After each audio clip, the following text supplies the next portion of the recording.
paano mo nagawang mag-aral ng negosyo even nasa abroad ka.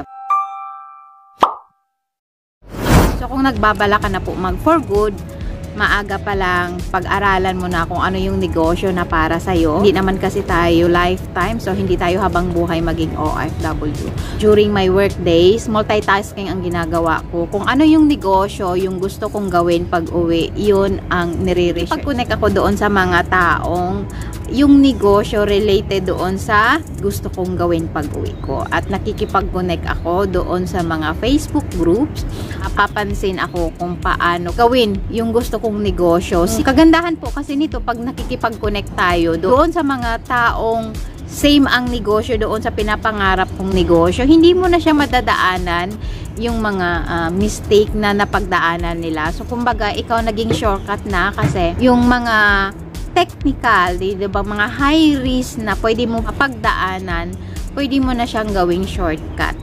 So, hindi mo na mapagdaanan kasi may mapagtanungan ka na. So, ganun po kaganda, diba po, na OFW tayo na pag-aaralan natin. Uuwi na tayo, naka-ready na siya, paghandaan na natin yung puhunan, paghandaan na natin aesthetic ng ating magiging negosyo or yung tsura ng ating magiging negosyo. Kumbaga naka-drawing na siya sa mind natin. Kung ang kulang na lang ang pag-i-execute kasi andito pa naman tayo, hindi natin gagawa.